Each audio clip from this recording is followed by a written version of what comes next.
원래는 이 부분에 대해서 설명 오래 하려고 그랬는데 그냥 여러분들에게 오래 하려고 그랬는데 뭔가 진도가 조금 늦는 바람에 그래도 간단하게라도 가장 필요한 내용을 설명을 해야 될 것 같아서 마지막으로 이렇게 1시간 정도 준비를 했습니다. 제가 이때까지 계속 강조를 했듯이 아날리티컬 메소드 밸리데이션이 뭐냐면 여러분들이 데이터를 얻어서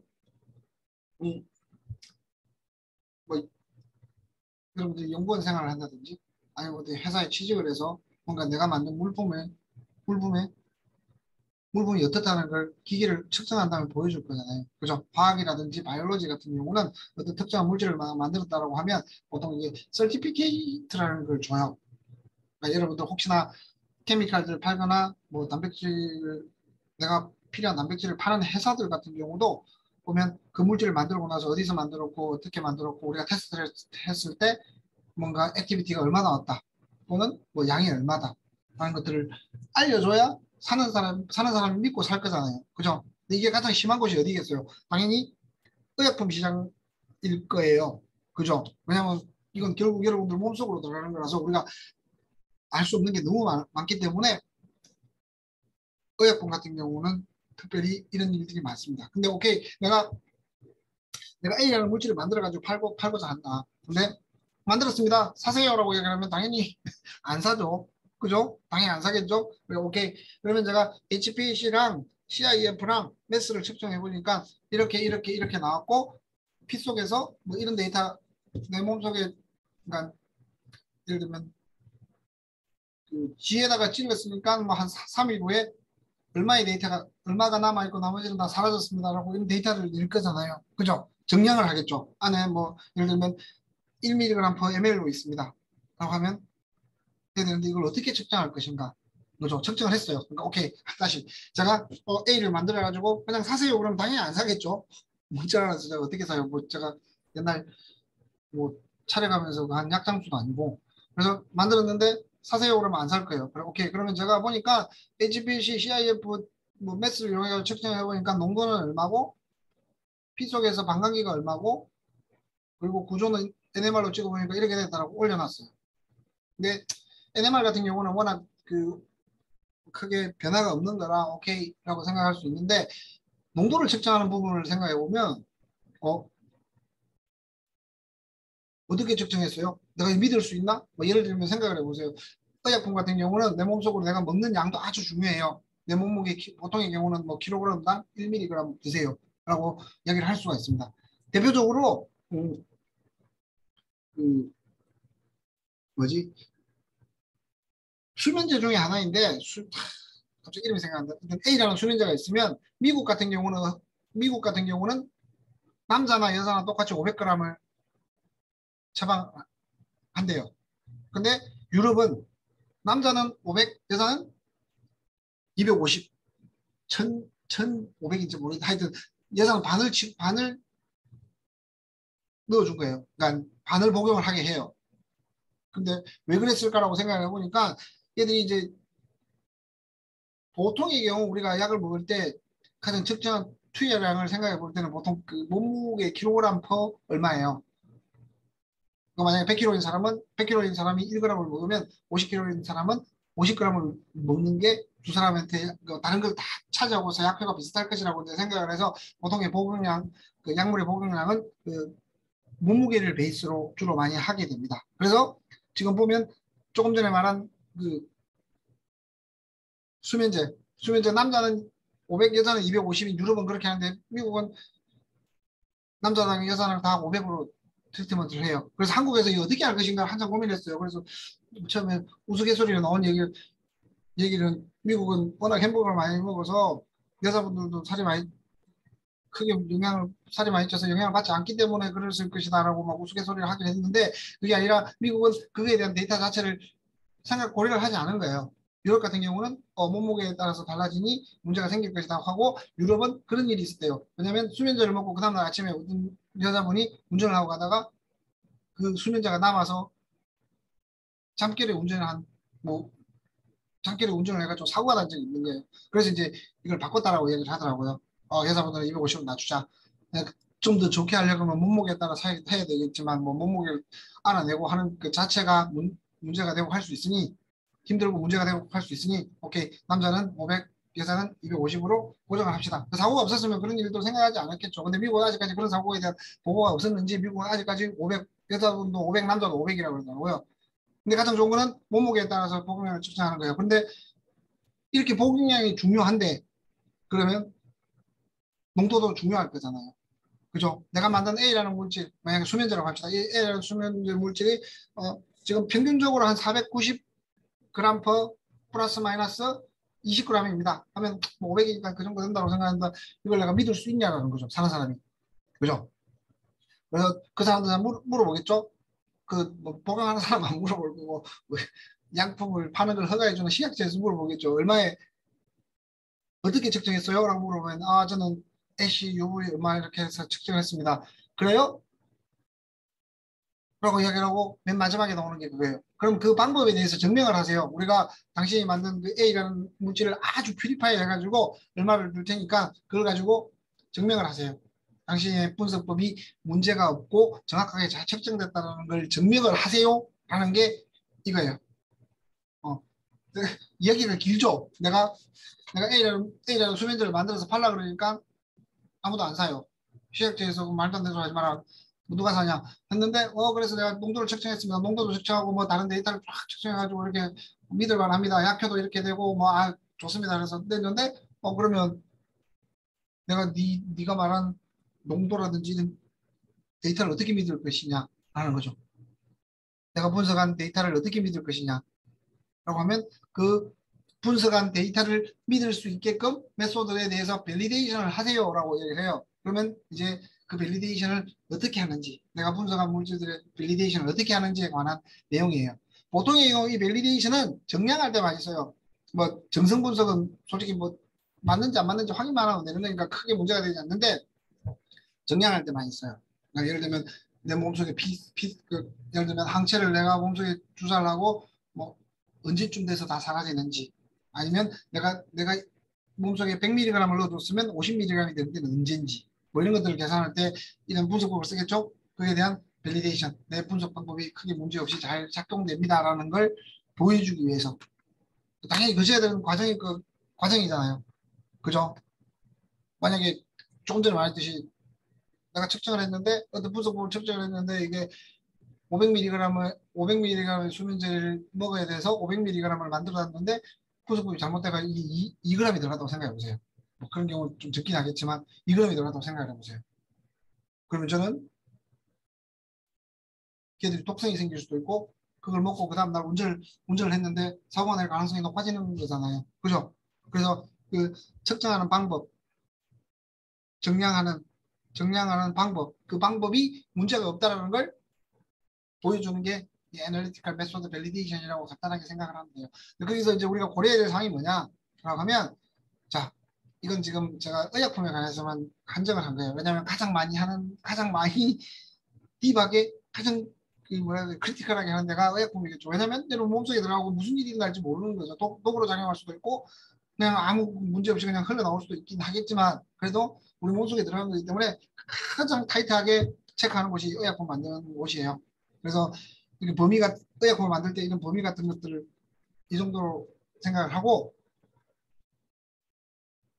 그리고 의약품을 만들 때 이제 여러 가지를 테스트하는데 그 중에 하나가 시험 방법, 애널리티컬 메소드, 애널리티컬 프로시저에 대한 밸리데이션이 필요합니다. 오늘은 이 부분에 대해서 여러분들에게 설명을 간단하게 할 예정입니다. 자, 그러면 여기서 우리는 보통 얘들은 그냥 특이성은 뭐냐면 내가 특이성은 스피시피시티 내가 하고자 하는 물질을만 정확하게 아이디를 할 수 있느냐라는 의미예요. 그래서 지금 얘들은 우리가 좀 다르게 생각하고 이 부분이 중요해요. 에세이 할 때 정량시험, 애널리티컬에서 하는 정량시험. 정량시험 할 때는 지금 뭐 플러스에 있는 거 있죠. 정확성, 정밀성, 특이성, 직선성, 범위 이걸 나타내야 돼요. 그리고 보통 이 정량시험 할 때도 검출 한계, 정량 한계도 그냥 같이 나타내긴 해요. 꼭 굳이 뭐 받지 않는다고 이야기하지만 그냥 계산하다 보면 제가 얘기했잖아요. 그 밸리데이션 표의 맨 끝에 있는 LOQ만 보면 이 분석법이 대략적으로 어느 정도 수준인지를 우리가 파악을 할 수가 있다고. 그죠? 그래서 가장 중요한 거라고 생각했는데, 한데 이걸 그냥 넣어주기도 합니다. 그리고 여기서 순도시험, 어세이, 순도시험하고 비슷한데 아무튼 검출한계, 정량 한계가 나오면 검출한계도 그냥 나오겠죠. 나오기 때문에 이 모든 것들을 다 한다고 생각하시면 돼요. 그러니까 이 5개, 하나, 둘, 셋, 넷, 다섯, 여섯, 7개, 7개에 대해서 우리가 밸리데이션을 한다고 생각하시면 되고, 그러니까 이 7개를 가지고 수치를 그 사람에게 보여주면, 시작처에 보여주면 내가 만든 A라는 약을 오케이, 뭐 이 방법이 이렇게 밸리데이션 한 방법을 통해서 그대로 했다 그러면 내가 믿을만 하지라고 생각을 하는 거죠. 무슨 말인지 이해가시죠? 그죠? 정확한 양을 측정해야 되고 뭐 순도를 측정해야 되고 역할을 해야 되고 정량을 해야 되면 내가 그냥 데이터만 A라는 분석법 이런 방법을 통해서 했습니다. 그러니 500mg 나왔으니 허가해 주세요가 아니라 그쪽 그러니까 FDA나 식약처에서는 어떻게 해서 500mg이 나왔는지 이 방법이 정확한지에 대해서 검증을 하세요라고 얘기하면 검증을 해야 되잖아요. 그냥 뭐 내가 500 맞는데 왜 우겨요? 아니 그냥 팔아요라고 얘기할 수 없는 거기 때문에 그 방법, 그 측정한 방법에 대해서 밸리데이션, 즉 검증을 해야 되고 그 검증에 포함되는 보여줘야 될 그 검증을 할 때 보여줘야 될 내용들이 왼쪽에 있는 거라고 생각하시면 돼요. 그거에 대해서 하나씩 생각해 보면 특이성은 스피시피시티, 그러니까 다른 물질이 있느냐 없느냐에 대한 내용이고 그리고 직선성, 직선성은 뭐겠어요? 가장 직선성 하면 가장 먼저 떠오르는 거 최소 제곱법의 R 제곱이죠. 그죠? 똑같아요. 여기서도 보통 R 제곱으로 나타나요. 직선성이 없이 가다가 이렇게 예를 들면 여러분 직선성이 이렇게 돼 있는데 이렇게 보니까 이건 R 제곱이 0.9998이었다. 그럼 이건 이 범위 안에서는 뭐 완벽하게 믿을 만하고 리스폰스가 정확하다. 근데 내가 실험해 보니까 이거 보니까 R 제곱이 0.95다. 그러면 이거는 실험이 잘못됐거나 실험 방법이 잘못됐거나 내가 뭔가 실수를 하고 있거나 그 중에 하나죠. 그죠? 그래서 이거 믿을 수 없다는 얘기예요. 그래서 보통 이게 세 자리 숫자까지 0.995 이상은 돼야 사람들이 이제 믿을 만하다. 이 분석 방법은 직선성이 있고 그 범위 안에서는 정확하게 측정할 수 있다고 생각을 하는 거예요. 이게 직선성이고 그리고 범위는 뭘까요? 똑같은 거예요. 그러면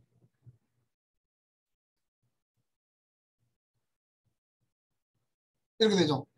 그죠? 여기까지 범위예요.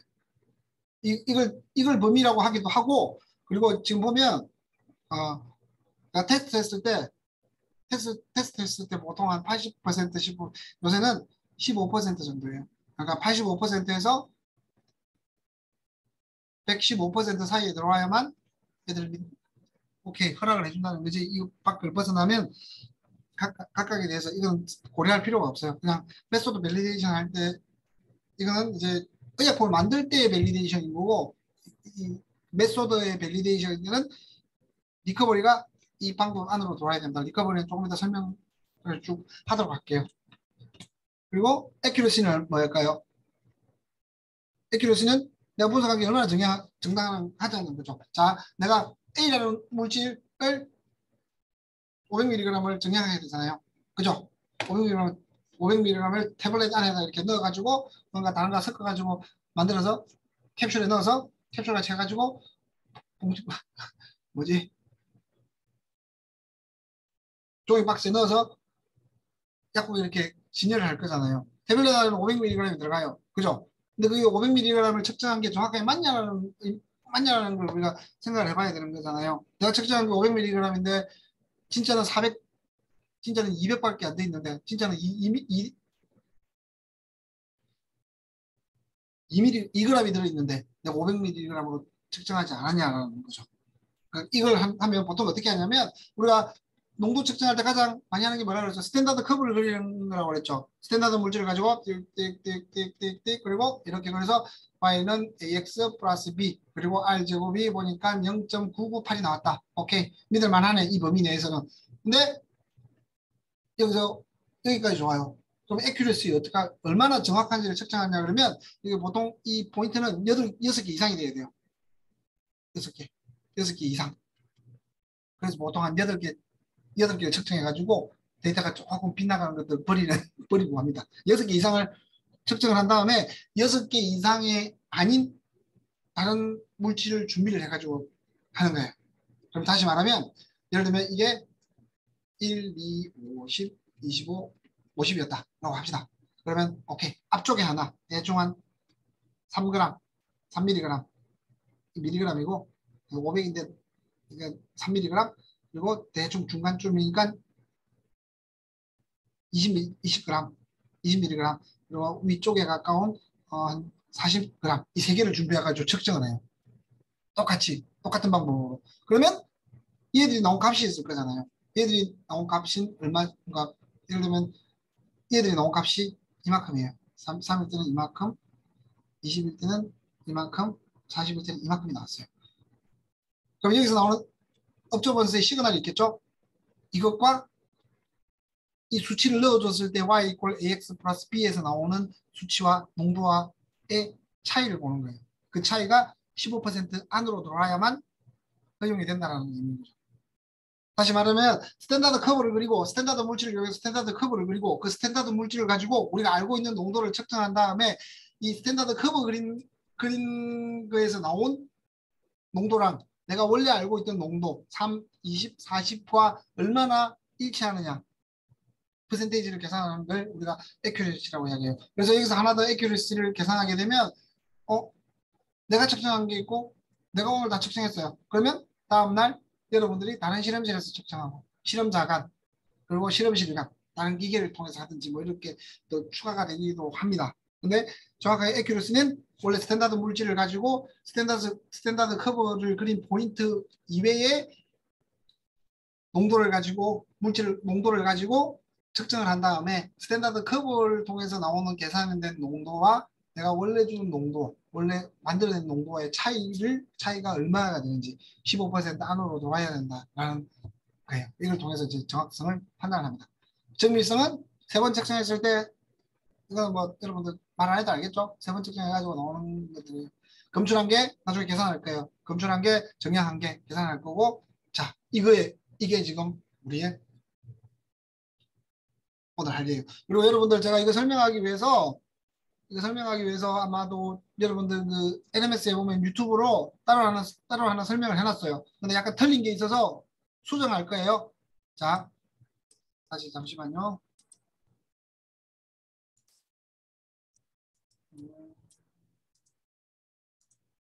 잠시만요. 자, 이겁니다. 자, 여러분들 제가 다 지울게요. 다 지우고 다시 한번 해볼게요. 음,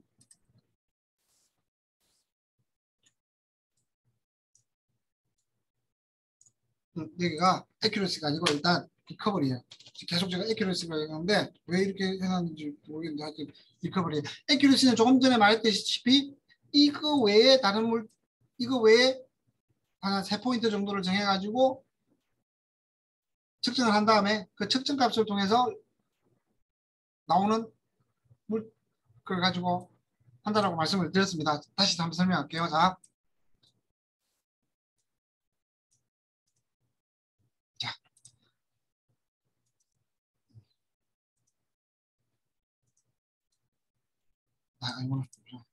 이거는 조금 이따 보여주고 자, 제가 IgG의 농도를 측정을 했어요. 그래서 이제 한 번, 두 번, 세 번, 한 번, 두 번, 세 번 하는 이유는 뭘까요?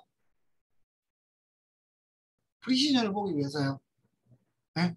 프리시전은 이 비율은 또 솔직히 너무 커지게 되면 보면 눈으로 확인해도 프리시전은 크게 상관없는 문제니까 나중에 이제 실험실 간에 또 그걸 하게 되겠지만 프리시전은 뭐 크게 차이가 없으니 퍼센테이지가 뭐 몇 퍼센트 정도 되는지 한번 확인을 해보면 여기다 하나 추가를 할게요.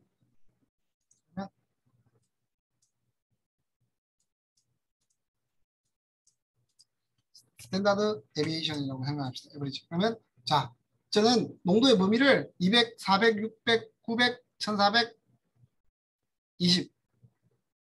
다시 말하면 이거는 0.2, 0.2mg per ml이죠.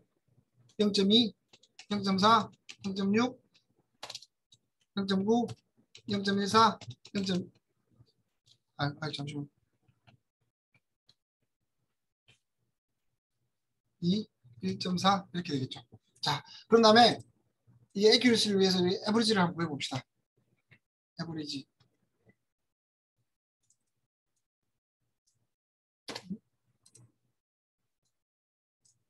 자, 나왔고 테스트를 해보니까 에버리지 값이에요. 근데 이걸 그냥 지금 저는 에버리지 값을 통해 가지고 계산할 거지만 이걸 다 그냥 포인트를 다 몇 개야? 6, 3, 18개를 계산해 가지고 해도 이렇게 비슷하게 나와요. 조금 이따 보면 알겠지만 됐고 그러면 스탠다드 데비에이션 한번 봅시다.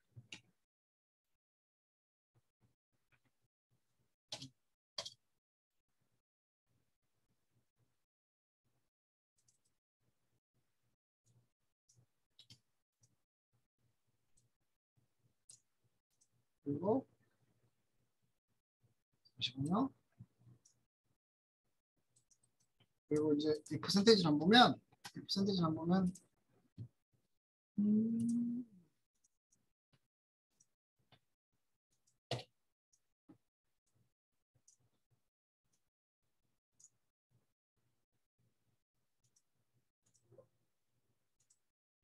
뭐 1% 심한 경우 1.5%예요.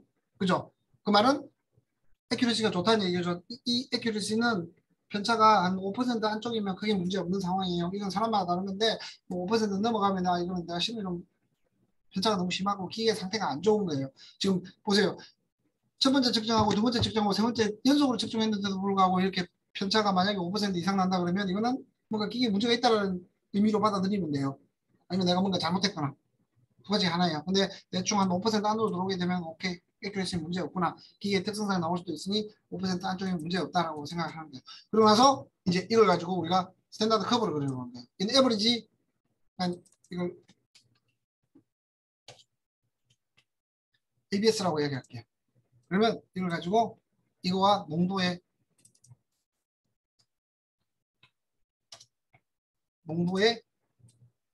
스탠다드 커브를 한번 그려보도록 할게요. 이거는 여러분들 뭐 제가 저보다 더 빠르게 잘할 수 있을 거라고 생각되어집니다. 그죠? 아,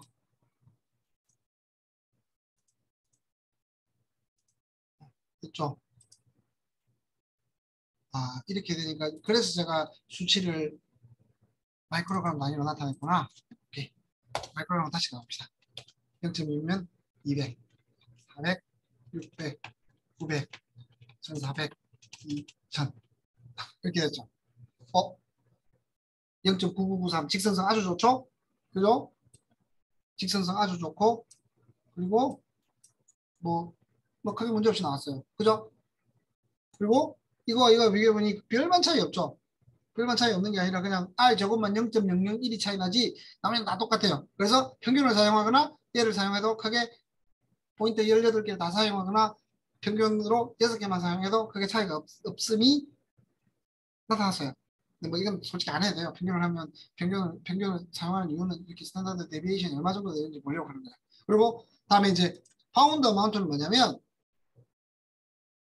파운드 어마운트는 여기서 내가 이 농도에서 농도를 가지고 측정한 값은 이렇게 나왔잖아요. 그죠? 그렇잖아요. 맞죠? 그러면 이 농도를 가지고 이 수식에다 넣었을 때 그러니까 이 ABS 업소션을 가지고 역으로 넣었을 때 찾아지는 농도는 얼마일까를 계산을 하는 거예요. 다시 말하면 이 ABS에다가 빼기 더하기 0. 아이고 18 아이고 81282 나누기 2094.6 이렇게 하는 거예요. 그러면 다음과 같이 수치가 나와요. 그죠? 다시 말해서 우리가 200mg을 가지고 이렇게 측정하니까 이렇게 나왔어요. 근데 그래가지고 스탠다드 컵을 그렸고 근데 생각해보면 정확하게 이 값을 넣었을 때 200이 나오면 R 제곱이 1일 때는 이 값이랑 이 값을 그대로 넣으면 파운드 어마운트가 정확하게 일치할 거예요. 그죠? 근데 아니잖아요. 약간 조금씩 벗어나잖아요. 정확하게 이론적으로 일직선상에 다 있는 경우가 아니잖아요. 그래서 다시 이 업, 업조 분수로 다시 농도를 한번 측정을 해보는 거예요. 농도를 역으로 추산을 해보는 거예요. 이걸 가지고. 그렇게 계산하니까 다음과 같이 나왔어요. 그러면 여기서 리커버리 퍼센테이지가 얼마냐면 반비 반대로 해도 상관없고. 그렇죠? 그럼 이걸 우리가 퍼센테이지로 나타내겠습니다. 퍼센테이지고 이렇게 나타내면 다음과 같이 나타났어요. 그러니까 이 리커버리의 평균과 스탠다드 데비에이션이에요. 그래서 이 리커버리는 다음과 같이 나타낼 수 있어요. 101.118 플러스 마이너스 플러스 마이너스 1.49% 이렇게 나타낼 수 있습니다. 그리고 인터셉트는 얼마죠? 인터셉트는 어디 갔지? 수치가 어디 갔지? 수치가 인터셉트가 마이너스 81282 그리고 슬로프는 094.6 그리고 스퀘어는 0.9993 이렇게 나타났습니다. 그죠? 그럼 슬로프는 뭐 위에 거랑 똑같고 인터셉트도 잘못했구나. 슬로프는 똑같고 인터셉트는 위에 거랑 똑같고 리니얼 디레인지는 어떻게 돼요? 지금 상황에서 200에서 2000 마이크로그램 per ml이 되겠죠. 그죠? 지금 보시면 이 부분에서는 지금 리니어리티가 나타났잖아요. 그보다 더 할 수도 있어요. 만약에 우리가 3000을 측정해가지고 리니어리티가 나타날 수 있는데 지금 우리가 수행한 실험에서의 리니어리티는 여기까지밖에 보상을 못하는 거잖아요. 제가 여러분들한테 실험 문제를 냈을 때 앞쪽에 바깥쪽에 우리가 이 수식을 통해서 그걸 통해 가지고 계산은 할 수 있지만 정확한 값은 아닐 가능성도 있다라고 정확한 값은 아니라고 얘기했잖아요. 외삽하고 안쪽에 양쪽으로 외삽하는 건 왜냐면 가다가 끊길 수도 있으니까 세츄레이션 돼서 끊길 수도 있기 때문에 그건 정확한 값이 아니라고 얘기했잖아요. 여기도 똑같아요. 리니얼리티 레인지란 말은 뭔 말이냐면 내가 실험한 이 부분에서는 0.9993의 리니얼리티가 나왔기 때문에 얘들 이 범위 안에는 리니어하다라고 내가 이야기할 수 있다라는 그 범위를 나타내는 거예요. 그리고 correlation coefficient는 이거겠죠? 이렇게 됐어요. 그런 다음에 우리가 이걸 해야 돼요. 이걸 잠시만요. 제가 이건 맨날 까먹는데 데이터에 가서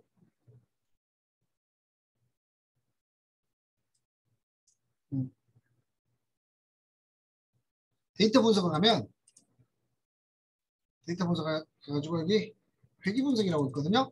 회귀 분석을 누르게 되면 누르고 이제 X축, Y축을 입력해 주면 돼요. 그래서 이게 잠시만 Y축은 ABS가 되겠죠? X축은 이게 되겠죠?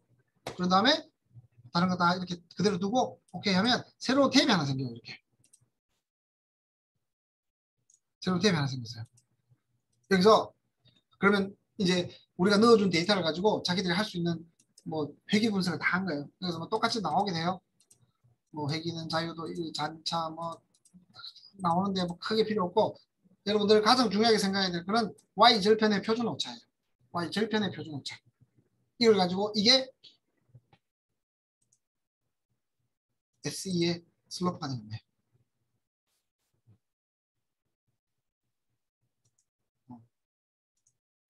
그리고 SD의 인터셉트는 다음과 같이 이꼴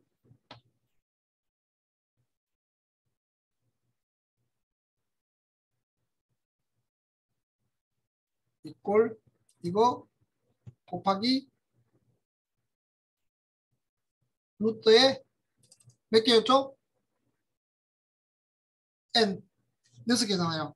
6개를 측정했잖아요. 그죠? 6포인트 하고 이렇게 되고 그러면 LOD는 3.3 곱하기 SD 이거는 10 곱하기 SD of intercept 이렇게 된 거예요. 자, 다음과 같이 나타냈어요.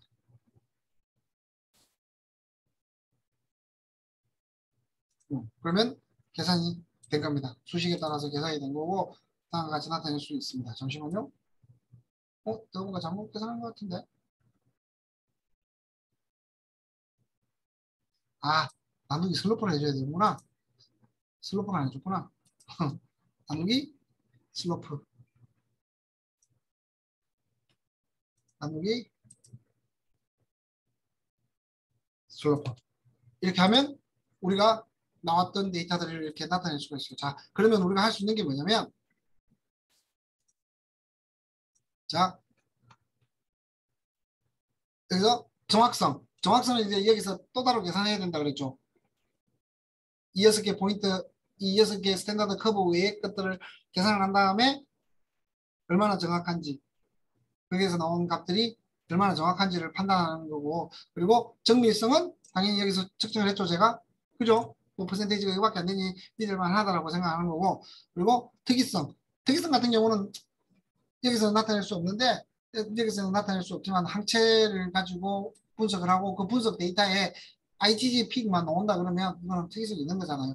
잡픽들 만약에 임퓨리티가 뭔가 다른 게 나온다 그러면 이걸 아이디를 해야 되는 거고, 지금 상황에서는 데이터만 가지고 했을 때는 특이성이 있다라고 보여주는 거죠. 왜? ITG 값만 나왔고 그거에 대한 데이터를 이렇게 가져왔습니다. 그리고 검출한 게 구했죠? 정량한 게 구했죠? 그 단위는 뭘까요? 당연히 이거겠죠? 그죠? 마이크로그램 per ml. 그리고 직선성. 직선성 이걸로 알 수 있죠. 그리고 범위 여기. 그러면 다 나타났죠.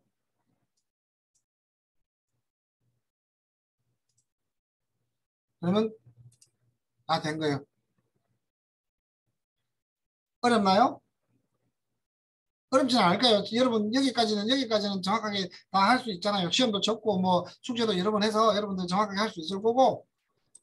잠시만요. 두 번째 여러분들 고민해야 될 게 뭐냐면 이제 여기서 나오는 얘들 정확성은 여기서 구하지 않았습니다. 왜냐면 예를 들면 여기 300, 700, 750, 1500 정도를 해가지고 세 포인트를 가지고 데이터를 낸 다음에 그 업소션 평균값을 낸 다음에 그 평균값을 통해서 이거 여기 뭐지 수식에다 넣으면 파운드가 나올 거잖아. 자, 다시 한번 해볼게요.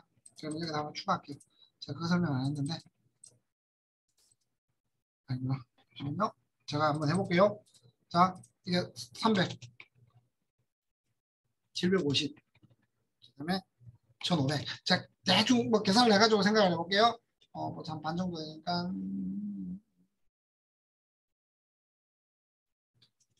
5만이 나왔다. 여기는 4만이 나왔다.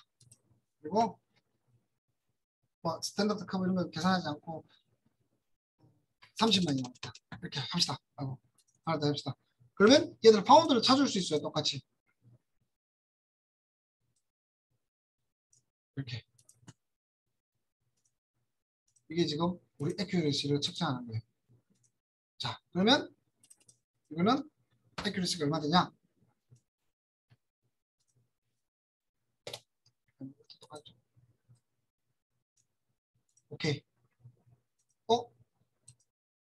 크게 문제 없이 나왔어요. 근데 제가 그냥 수치를 적어 넣어서 있는데 아마도 이보다 더 정확하게 나올 가능성이 높아요. 이렇게 리니어리티가 나오면 제가 300, 750, 1500 세 가지를 정해가지고 했는데 나온 결과가 다음과 같았고 그 결과를 통해 가지고 파운드 한 다음에 리커버리를 계산해 보니 다음과 같이 나왔어요. 그럼 이게 에큐러시가 되는 거예요. 내가 측정한 거에 그러니까 스탠다드 커브 외에 따로 이 측정한 거에 나온 리커버리는 에큐러시가 되는 거예요. 그래서 제가 아까 이 에큐러시 적어놨었는데 리커버리를 바꾸는 게 맞아요. 리커버리 범위니까. 그리고 이게 플러스 마이너스 15% 밖으로 나가게 되면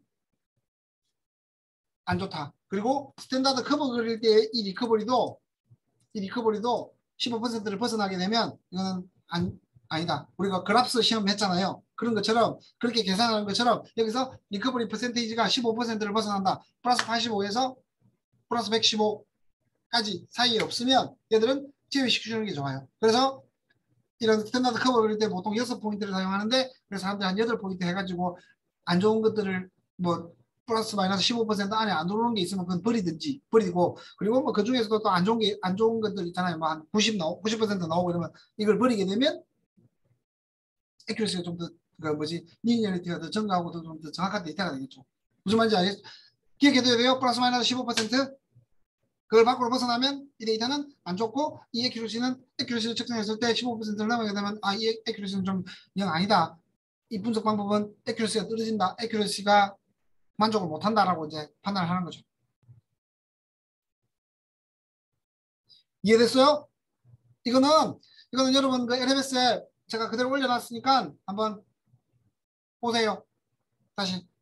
그리고 혹시나 문제가 있으면 질문을 하시고 아, 오늘 수업은 여기까지 하도록 하겠습니다. 그리고 여러분들 그 뭐지 기말고사에 대한 공지는 제가 지금 기말고사 시험 문제를 다 출제를 해놨어요. 그래서 제가 답을 체크하고 풀어보고 여러분들한테 공지를 하도록 하겠습니다. 숙제를 오늘까지 냈죠? 그죠? 숙제 2번에 대한 답이랑 3번에 대한 답은 2번의 답은 제가 다 체크를 해놨고 3번의 답도 오늘 오후에 해가지고 같이 올리도록 할게요. 그러고 나서 시험 공부를 하시고 그리고 오늘 계속 이야기하다 보니까 첫 번째 시간에 강조한 4가지 있죠? 시험 문제에 나옵니다. 뭐 이야기 안 하면 딴소리 뭔 말하는지 집중 안 하고 있을 것 같아가지고 계속 강조를 했는데 그렇게 해도 가끔씩 이해 못하는 학생이 있는데 그 강조한 4가지 있잖아요. 그 중에 가장 강조한 게 뭐죠? 핸더슨 하셀바우 이케이션입니다. 그거랑 나머지 강조했던 것들은 난 핸더슨 하셀바우 이케이션이 배점이 높은 시험 문제가 나올 거고 나머지 3개는 배점이 작은 시험 문제가 나올 거다라는 의미로 계속적으로 이야기를 했어요. 오케이? 그리고 이 마지막 이거 제가 책에도 없고 한 걸 왜 이렇게 집어넣어 놨을까라고 생각을 한번 해보면 제 생각으로는 이 아주 중요한 포인트 중에 하나예요. 왜냐면 내가 했던 실험 결과에 대한 보정이잖아요. 내가 이렇게 실험을 잘했는데 이걸 보여주면서 내가 이렇게 실험을 잘했는데 뭔 소리냐라고 이야기할 수 있는 내용이기 때문에 아마 여러분들 이 개념을 알고 풀어보고 하는 게 중요할 것 같아서 넣었어요. 그 말은 네, 더 이상 하지 않도록 하겠습니다.